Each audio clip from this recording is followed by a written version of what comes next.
Today, I have come to share the secrets of our success, because rich capitalists like me have never been richer. So the question is, how do we do it? How do we manage to grab an ever-increasing share of the economic pie every year? Is it that rich people are smarter than we were 30 years ago? Is it that we're working harder than we once did? Are we taller? Better looking? Sadly, no. It all comes down to just one thing: economics. Because here's the dirty secret. There was a time in which the economics profession worked in the public interest for everyone, but in the neoliberal era, today, they work only for big corporations and billionaires. And that is creating a little bit of a problem. We could choose to enact economic policies that raise taxes on the rich, regulate powerful corporations, or raise wages for workers. We have done it before. But neoliberal economists would warn that all of these policies would be a terrible mistake, because raising taxes always kills economic growth. And any form of government regulation is inefficient, and raising wages always kills jobs.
Why do we get used to everyday things? Well, as human beings, we have limited brain power. And so our brains encode the everyday things we do into habits, so we can free up space to learn new things. It's a process called habituation, and it's one of the most basic ways as humans we learn. Now, habituation isn't always bad. Remember learning to drive? I sure do.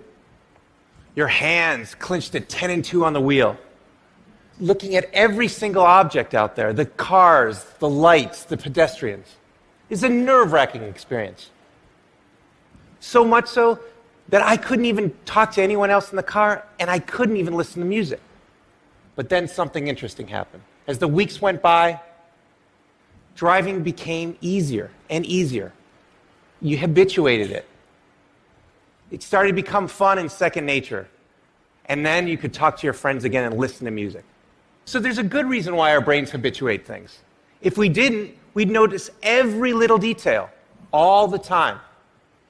It would be exhausting, and we'd have no time to learn about new things. But sometimes habituation isn't good. If it stops us from noticing the problems that are around us, well, that's bad. And if it stops us from noticing and fixing those problems, well, then that's really bad.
The public realm in America has two roles. It is the dwelling place of our civilization and our civic life, and it is the physical manifestation of the common good. And when you degrade the public realm, you will automatically degrade the quality of your civic life and the character of all the enactments of your public life and communal life that take place there. The public realm comes mostly in the form of the street in America because we don't have the 1,000-year-old cathedral plazas and market squares of older cultures. Your ability to define space and to create places that are worth caring about all comes from a body of culture that we call the culture of civic design. This is a body of knowledge, method, skill, and principle that we threw in the garbage after World War II and decided we don't need that anymore, we're not going to use it. And consequently, we can see the result all around us. The public realm has to inform us not only where we are geographically, but it has to inform us where we are in our culture, where we've come from, what kind of people we are, and it needs to, by doing that, it needs to afford us a glimpse to where we're going in order to allow us to dwell in a hopeful present.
The comic move is to guide us to a benevolent conception of people, and hence parts of ourselves.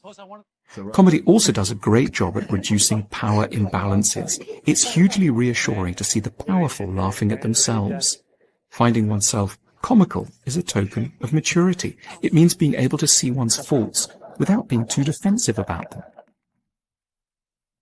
Humor often provides a mechanism whereby the powerless, or at least the less powerful, can give constructive but pointed feedback to the powerful. Monty Python was particularly focused on this task. The Philosopher's Football match mocks the great figures of intellectual history. It's funny because we've been intimidated so deeply in the past by intellectual bullies who made us feel small with their reading of Wittgenstein or Schopenhauer. And now they're shown as being completely rubbish at football and yet seriously involved in the game. Comedy isn't just a bit of fun. The comic perspective is a central need of a society. It enables us to cope much better with our own follies and disappointments, our troubles around work and love, and our difficulties enduring ourselves. Comedy is waiting to be reframed as a central tool in a better society.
we can fertilize our food. Each one of us is pooping and peeing something that could fertilize half or maybe all of our food, depending on our diet. And that dark brown poo in the toilet is dark brown because of what? Dead stuff, bacteria. That's carbon. And carbon, if we're getting that into the soil, is going to bind to the other minerals and nutrients in there. Boom, healthier food. Voila, healthier people. And chemical fertilizers, by definition, don't have carbon in it. Imagine if we could move our animal manure and our human manure to our soil. We might not need to rely on fossil fuel-based fertilizers, mine minerals from far away. Imagine how much energy we could save. Now, some of us are concerned about industrial pollutants contaminating this reuse cycle. That can be addressed. But we need to separate our discomfort about talking about poo and pee so we can calmly talk about how we want to reuse it and what things we don't want to reuse. And get this, if we change our approach to sanitation, we can start to slow down climate change. Remember that carbon in the poop? If we can get that into our soil bank, it's going to start to absorb carbon dioxide that we put into the air. And that could help slow down global warming.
Our society is just more and more mobile.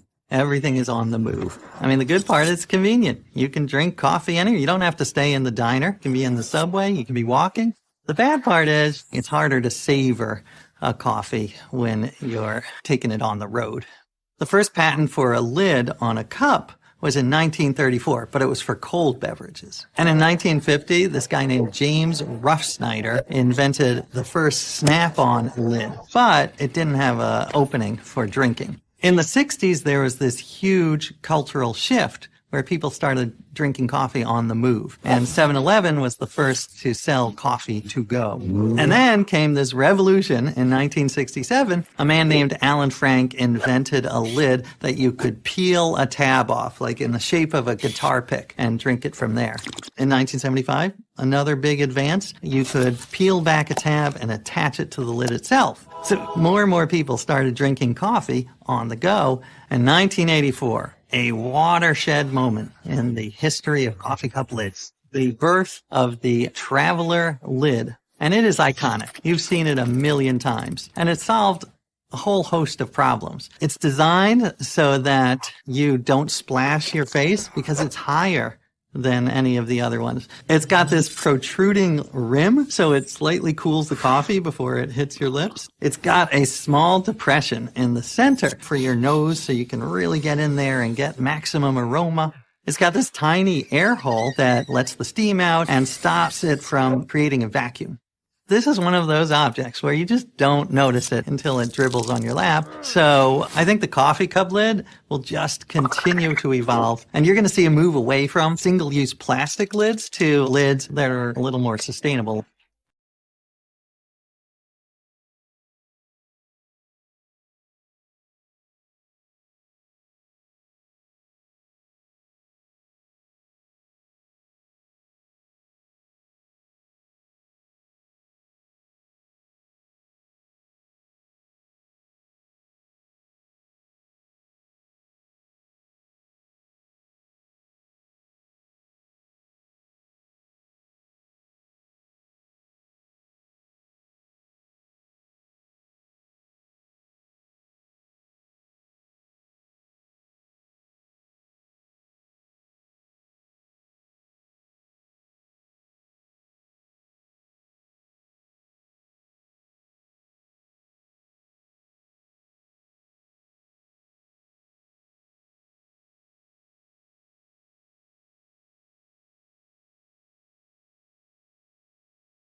How are we raising our children? Are we raising them for now instead of yet? Are we raising kids who are obsessed with getting A's? Are we raising kids who don't know how to dream big dreams? Their biggest goal is getting the next A or the next test score? And are they carrying this need for constant validation with them into their future lives? Maybe because employers are coming to me and saying, we have already raised a generation of young workers who can't get through the day without an award. So, what can we do? How can we build that bridge to yet? Here are some things we can do. First of all, we can praise wisely, not praising intelligence or talent. That has failed. Don't do that anymore, but praising the process that kids engage in, their effort, their strategies, their focus, their perseverance, their improvement. This process praise creates kids who are hardy and resilient. There are other ways to reward yet. We recently teamed up with game scientists from the University of Washington to create a new online math game that rewarded yet. In this game, students were rewarded for effort, strategy, and progress. The usual math game rewards you for getting answers right now, but this game rewarded process. And we got more effort, more strategies, more engagement over longer periods of time, and more perseverance when they hit really, really hard problems. Just the words yet or not yet, we're finding, give kids greater confidence, give them a path into the future that creates greater persistence. And we can actually change students' mindsets.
I kept thinking, why does the item have to be returned to the retailer in the first place? What if there was another way? A win-win for everyone. What if, when a person is trying to return something, it could go to the next shopper who wants it and not the retailer? What if, instead of a return, they could do what I call a green turn? Consumers could use an app to take pictures of the item and verify the condition while returning it. Artificial intelligence systems could then sort these clothes by condition, mint conditioned or slightly used, and direct it to the next appropriate person. Mint conditioned clothes could automatically go to the next buyer, while slightly used clothes could be marked down and offered online again. The retailer can decide the business rules on the number of times a particular item can be resold. All that the consumer would need to do is obtain a mobile code, take it to the nearest shipping place to be packed and shipped, and off it goes from one buyer to the next, not the landfill. Now you will ask, would people really go through all this trouble? I think they would, if they had incentives, like loyalty points or cashback. Let's call it green cash. There would be a whole new opportunity to make money from this new customer base looking to buy these returns. This system would make a fun thing like shopping a spiritual experience that helps save our planet.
Now, typically, when we think about business, we use what I call mechanical thinking. We set goals, we analyze problems, we construct and we adhere to plans, and more than anything else, we stress efficiency and short-term performance.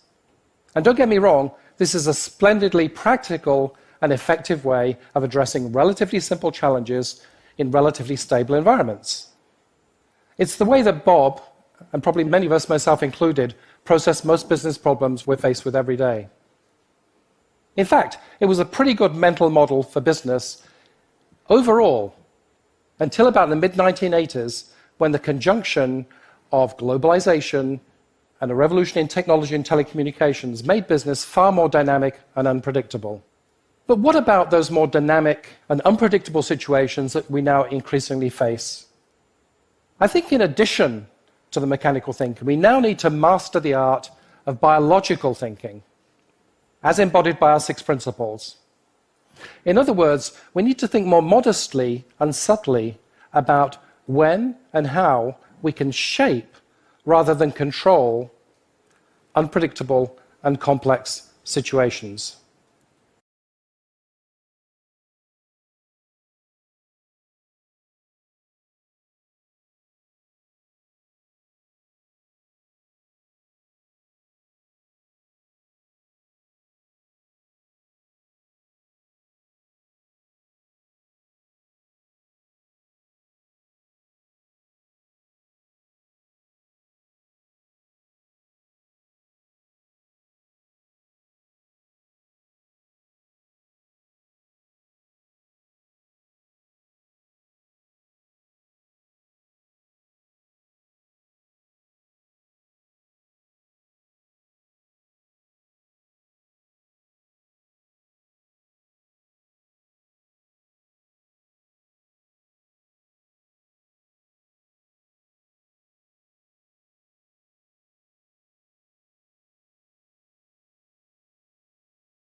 Unlike the moon, our dead rocky companion, the Earth is alive, pulsing with creative and destructive forces that power its geological metabolism.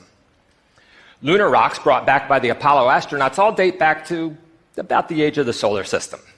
Moon rocks are forever. Earth rocks, on the other hand, face the perils of a living lithosphere.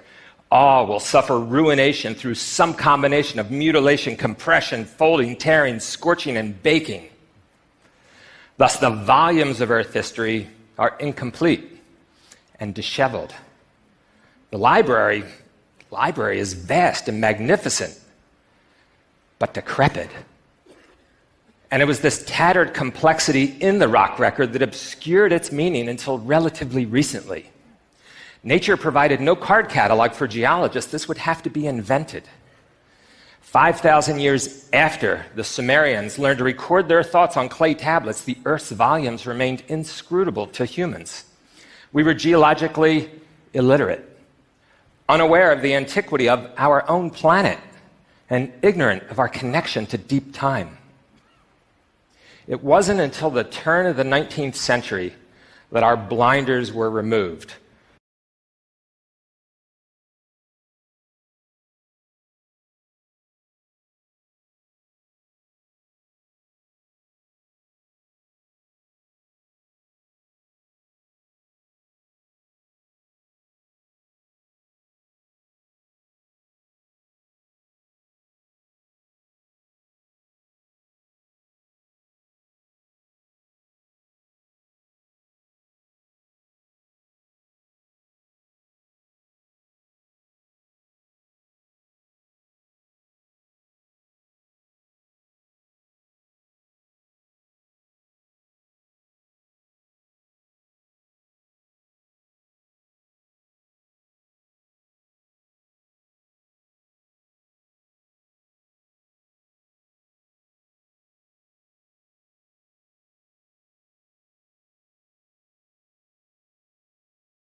We know from history that every major industrial disruption has followed the same shape, an exponential curve, with new technologies being adopted very slowly at first, but then a doubling rate kicking in consistently until the overall transformation happens very quickly in the end. It's a movie we've seen many times before, whether from horses to cars, from valves to transistors, or landlines to mobile phones. And we understand how it works. Initially, the cost of technology is high, but as we learn through volume adoption, the cost goes down and adoption goes up. Best example right now would be electric batteries, consistently coming down in cost by 20% a year for the last 10 years. And as the volume of adoption grows, especially with electric vehicle sales growing, we can be confident that the costs of that technology will continue to go down, driving that exponential growth. We set these exponential goals because we believe in the power of human innovation. Engineers love these goals, these stretch targets. It's what they live for.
First, let's talk about how smell works. From coffee to stinky trash, the substances around us give off volatiles, which you can think of as tiny smell molecules. We breathe in these smell molecules, which then stimulate the olfactory sensory neurons that sit high in the nose. Each of these neurons contains an odor receptor on its surface. Once the odor receptors are triggered by these smell molecules, the neurons send information about them to the brain.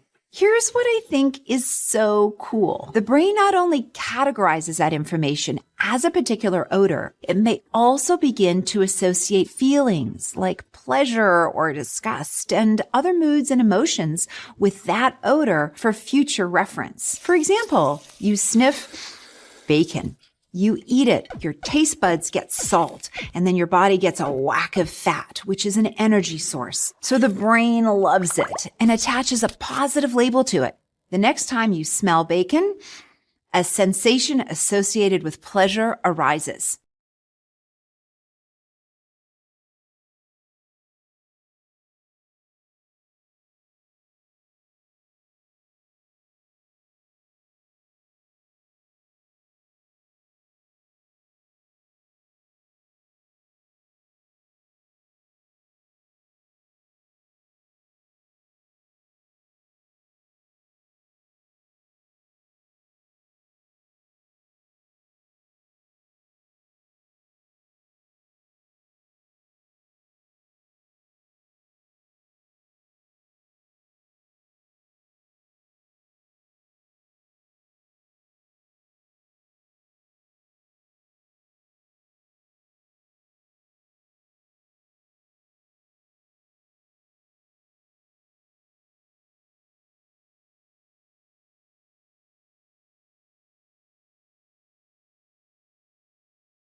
This phenomenon of conservation is explained by what we call the first law of thermodynamics, sometimes referred to as the law of energy conservation. The law states energy cannot be created or destroyed. Energy can be described as the ability to do work, where work is the movement of matter when a force is applied to it. A closed system is a system which no matter or energy is allowed to enter or leave. The first law of thermodynamics tells us that the amount of energy within an ecosystem is constant. It doesn't change. An open system, on the other hand, allows stuff to come in and go out. Since most systems are not closed, the laws of energy conservation can be rephrased to say that the change in the internal energy of the system is equal to the difference between the amount of energy coming in minus the amount of energy going out. In other words, the amount of energy in the system can change, but only if it comes from another system or goes to another system. At any rate, systems, whether they're open or closed, do not create or destroy energy. Rather, energy can enter from one system and leave to another.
Cartoonists are like sponges.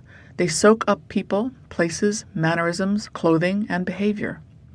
Sometimes they might jot them down in a little black book that they carry around with them. Other times it is just soaked up into the cartoonist's brain, only to be squeezed out later when she is sitting at her drawing table. Not only does a cartoonist have to be aware of what she is seeing visually, but she has to listen to herself think.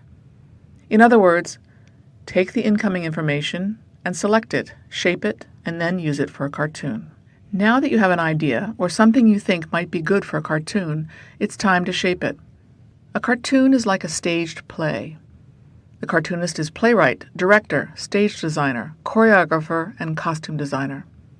The cartoon has characters, a set, dialogue, even if one line, and a backstory.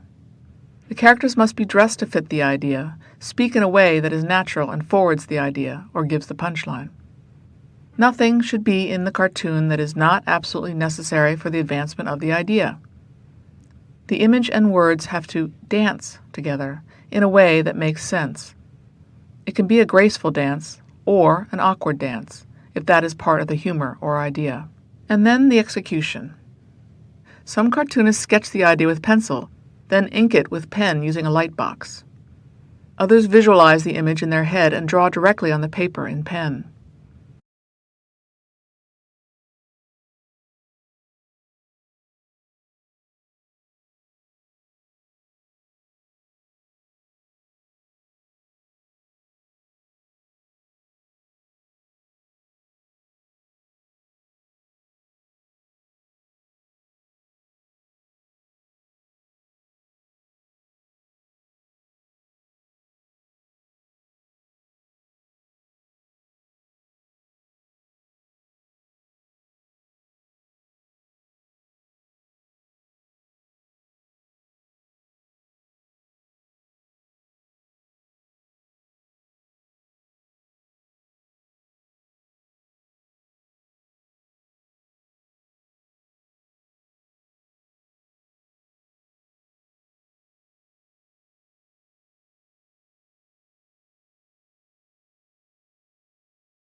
And as Great Britain grew, interest in tea spread around the world. By 1700, tea in Europe sold for 10 times the price of coffee, and the plant was still only grown in China. The tea trade was so lucrative that the world's fastest sailboat, the clipper ship, was born out of intense competition between Western trading companies. All were racing to bring their tea back to Europe first to maximize their profits. At first, Britain paid for all this Chinese tea with silver. When that proved too expensive, they suggested trading tea for another substance, opium. This triggered a public health problem within China, as people became addicted to the drug. Then, in 1839, a Chinese official ordered his men to destroy massive British shipments of opium as a statement against Britain's influence over China. This act triggered the First Opium War between the two nations. Fighting raged up and down the Chinese coast until 1842, when the defeated Qing dynasty ceded the port of Hong Kong to the British and resumed trading on unfavorable terms. The war weakened China's global standing for over a century.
And so there's two things there. One is, smaller projects that have bigger impact and societal impact kind of get ignored.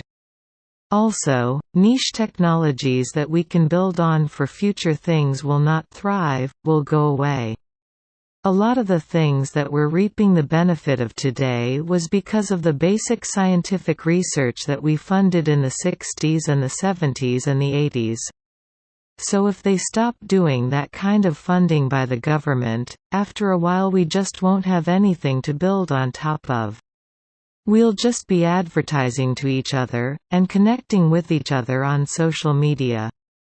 And that's it. And that's not where we want to end up. So there is a role for government, in terms of promoting scientific research, for both the sake of scientific research and also for commercializing the scientific research. The government is the only entity that can take a slightly longer point of view, in terms of these developments. But I think it's good for that to happen. Because sometimes good ideas need a little bit of funding, before they can become bigger ideas.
Facts you read, hear, or study become memories through a process with three main steps.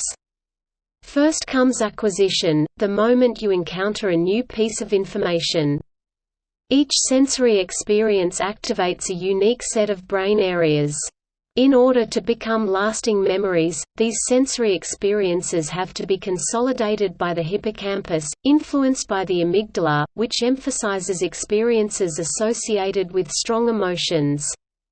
The hippocampus then encodes memories, probably by strengthening synaptic connections stimulated during the original sensory experience. Once memory has been encoded, it can be remembered or retrieved later. Memories are stored all over the brain, and it's likely the prefrontal cortex that signals for their retrieval. So how does stress affect each of these stages? In the first two stages, moderate stress can actually help experiences enter your memory. Your brain responds to stressful stimuli by releasing hormones known as corticosteroids, which activate a process of threat detection and threat response in the amygdala. The amygdala prompts your hippocampus to consolidate the stress-inducing experience into a memory. Meanwhile, the flood of corticosteroids from stress stimulates your hippocampus, also prompting memory consolidation. But even though some stress can be helpful, extreme and chronic stress can have the opposite effect.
Most of the world's ecosystems are the result of millennia of coevolution by organisms, adapting to their environment and each other until a stable balance is reached. Healthy ecosystems maintain this balance via limiting factors, environmental conditions that restrict the size or range of a species. These include things like natural geography and climate, food availability, and the presence or absence of predators. For example, plant growth depends on levels of sunlight and soil nutrients. The amount of edible plants affects the population of herbivores, which in turn impacts the carnivores that feed on them. And a healthy predator population keeps the herbivores from becoming too numerous and devouring all the plants. But even minor changes in one factor can upset this balance, and the sudden introduction of non-native organisms can be a pretty major change. A species that is evolved in a separate habitat will be susceptible to different limiting factors, different predators, different energy sources, and different climates. If the new habitat's limiting factors fail to restrict the species' growth, it will continue to multiply, out-competing native organisms for resources and disrupting the entire ecosystem. Species are sometimes introduced into new habitats through natural factors, like storms, ocean currents, or climate shifts. The majority of invasive species, though, are introduced by humans.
You see, camels are one of the only animals in the world that store all their fat in one spot.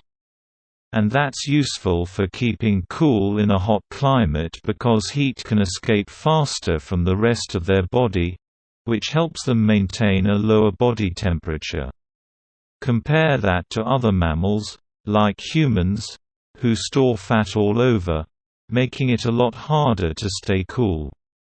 Today, camels still use the fat in their humps as a food reserve, but they're not the only ones.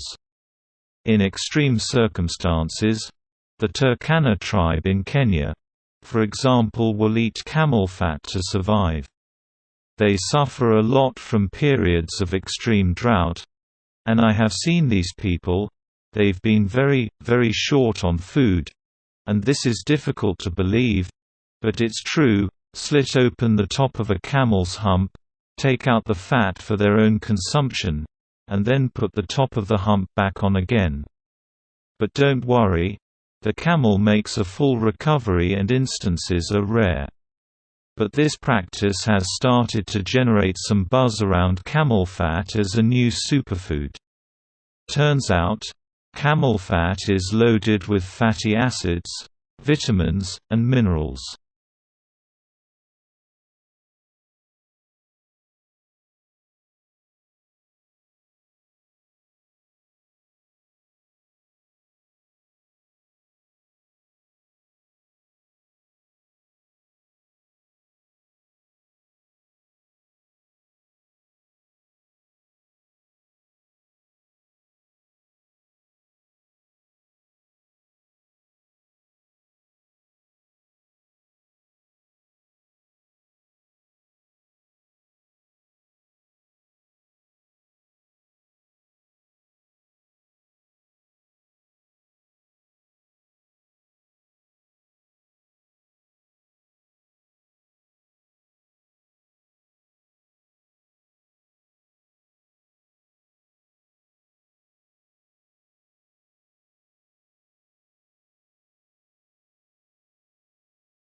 airlines can make a lot of money by flying to the right places.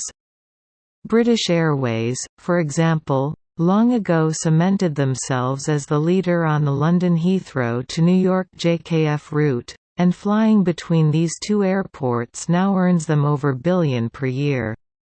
That's more than any airline makes on any other route in the world. Conversely, though, airlines can lose a lot of money by flying to the wrong places. American Airlines, for example, recently canceled their Chicago to Beijing flight as it was losing them tens of millions of dollars per year. Now, the fact that this route failed might be puzzling considering it flew between the world's 50th and the world's 7th largest city. Even more, they were flying the 787-8 Dreamliner, the smallest plane they could on this route. Nonetheless, it was truly a financial disaster. The airline said that, in terms of annual revenue, the route was $80 million away from their target.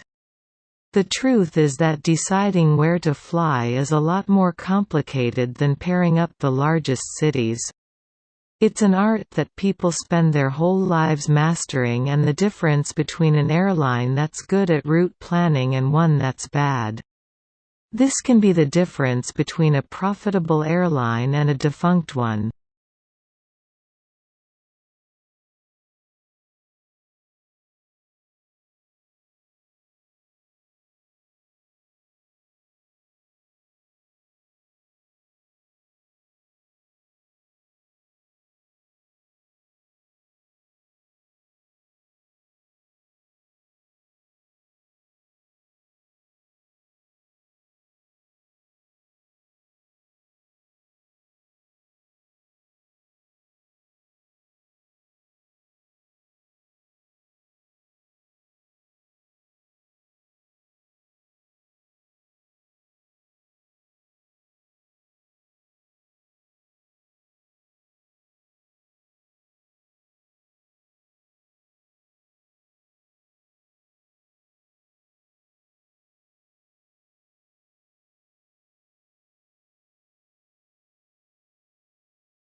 Coral reefs are some of the most spectacular ecosystems on the planet.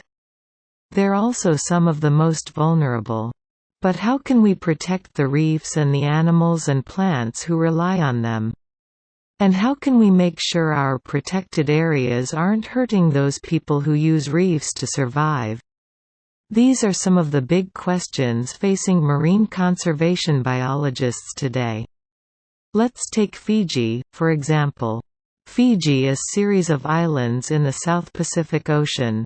To help balance the need for conservation and making a living, scientists had suggested that instead of one big park which provides a lot of coverage for one reef system while leaving the rest unprotected, a better way is to create a system of protected areas nested together like pearls on a string. This idea is called connectivity. In this way, scientists can protect lots of different habitats while not excluding people from their traditional fishing grounds. Now, the only way this string of pearls kind of reserve network is going to work is if each park is connected to other parks.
hair loss can be a sensitive topic for a lot of people.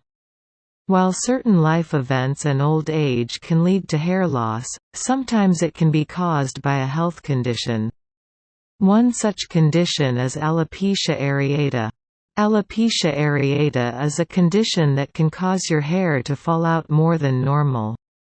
The average person can pretty easily lose up to around 100 pieces of hair a day from their scalp, with most of that growing back. Alopecia areata is when that hair loss gets more significant and you have trouble getting that hair to grow back. The amount of hair that falls out varies from person to person, but it can be anything from small, rather unnoticeable patches, to greater amounts of hair loss as the patches increase in size and connect with each other. We often think of this as hair loss relating to what's on top of your head, but this condition can also include hair loss in places like your eyebrows and eyelashes, as well as your face and other parts of your body. According to the National Alopecia Areata Foundation, this condition is fairly common, affecting as many as 6.8 million Americans with a lifetime risk of 2.1%. While there is no cure, symptoms can come and go. It might develop slowly, then go away for a few years before coming back. Alopecia areata can lead to alopecia totalis, where you lose all of the hair on your scalp, or alopecia universalis, where you have total hair loss. Generally, when and if your hair ever does grow back, it might fall out again later on. It often first shows up with children, but can begin in any age group.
What I've learned is that the most effective people and teams in any domain do something we can all emulate. They go through life deliberately alternating between two zones: the learning zone and the performance zone. The learning zone is when our goal is to improve. Then we do activities designed for improvement, concentrating on what we haven't mastered yet, which means we have to expect to make mistakes, knowing that we will learn from them. That is very different from what we do when we're in our performance zone, which is when our goal is to do something as best as we can, to execute. Then we concentrate on what we have already mastered and we try to minimize mistakes. Both of these zones should be part of our lives, but being clear about when we want to be in each of them, with what goal, focus and expectations, helps us better perform and better improve. The performance zone maximizes our immediate performance, while the learning zone maximizes our growth and our future performance. The reason many of us don't improve much despite our hard work is that we tend to spend almost all of our time in the performance zone. This hinders our growth, and ironically, over the long term, also our performance.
Your posture, the way you hold your body when you're sitting or standing, is the foundation for every movement your body makes, and can determine how well your body adapts to the stresses on it.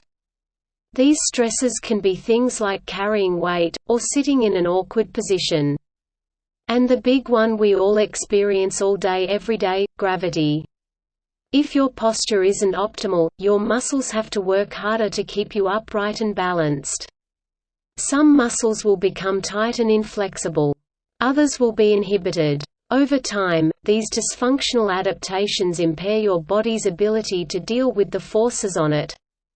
Poor posture inflicts extra wear and tear on your joints and ligaments, increases the likelihood of accidents, and makes some organs, like your lungs, less efficient.